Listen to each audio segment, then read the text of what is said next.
Hello दोस्तों, कैसे हैं आप सब लोग। सब ठीक होंगे। आज हम रीतिकाल पढ़ेंगे। रीतिकाल के 20 क्वेश्चन पढ़ेंगे, ठीक है।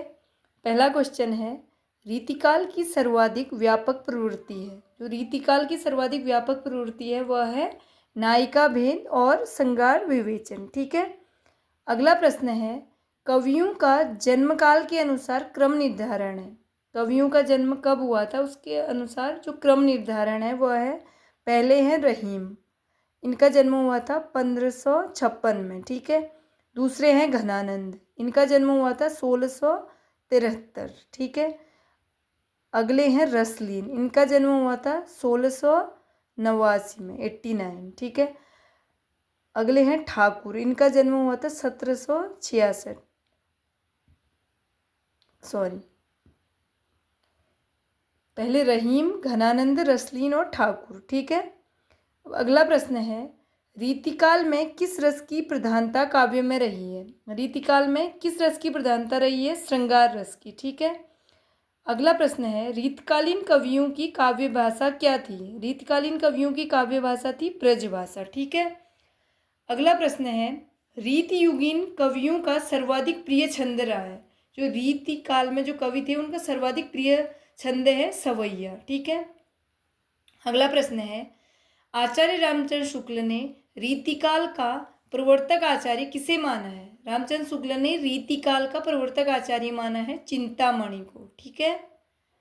अगला प्रश्न है, रीतिकाल का समय था, जो रीतिकाल का समय था वो क्या था, 1700 से 1900 विक्रम संवत तक, ठीक है।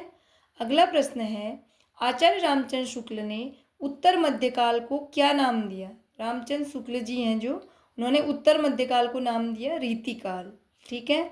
अगला प्रश्न है, रीतिकाल को श्रृंगार काल कहा है। रीतिकाल को श्रृंगार काल किसने कहा है, यह कहा आचार्य विश्वनाथ प्रसाद मिश्र ने।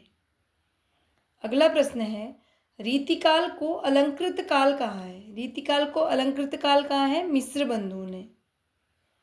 अगला प्रश्न है, किसने आदिकाल को जयकाल तथा रीतिकाल को कलाकाल कहा है। आदिकाल को तो जयकाल कहा है और रीतिकाल को कलाकाल कहा है, यह कहा है डॉक्टर रमाशंकर शुक्ल रसाल, ठीक है। अगला प्रश्न है, किस रचना को छंदों का अजायब घर कहा जाता है। कौन सी रचना है जिसे छंदों का अजायब घर कहा जाता है, वह है रामचंद्रिका। इसकी रचना की थी केशवदास ने, ठीक है। अगला प्रश्न है, कवि प्रिया के रचनाकार का नाम बताइए। कवि प्रिया किसने लिखी थी, कौन है इसके रचनाकार, वह है केशवदास। अगला प्रश्न है, विज्ञान गीता के लेखक हैं। विज्ञान गीता के लेखक हैं केशवदास। अगला प्रश्न है, जहांगीर जस चंद्रिका के रचनाकार हैं।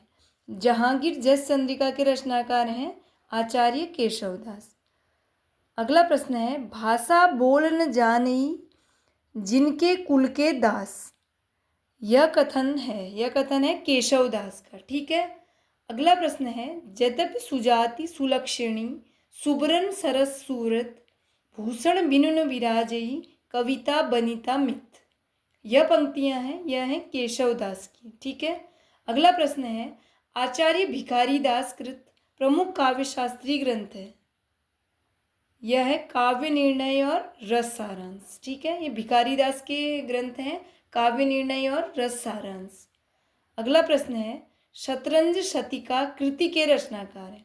शतरंज शतिका कृति है, यह है भिखारी दास की, ठीक है। अगला प्रश्न है, रस कविता को अंग भूषण है भूषण सकल। काव्य के संदर्भ में यह पंक्ति किसकी है, यह है भिखारी दास की, ठीक है। चलो ठीक है, आज के 20 क्वेश्चन हो गए। अगले 20 क्वेश्चन हम अगली क्लास में पढ़ेंगे। मैंने पहले भी कहा है, अभी भी कह रही हूँ, जो टॉपिक आपको नहीं आता है, जो समझ नहीं आ रहा, जिसके क्वेश्चन करने हैं, तो वो टॉपिक आप बता सकते हैं। नीचे कमेंट में आप बता सकते हैं कि ये इस टॉपिक के आपको क्वेश्चन करने हैं, ठीक है।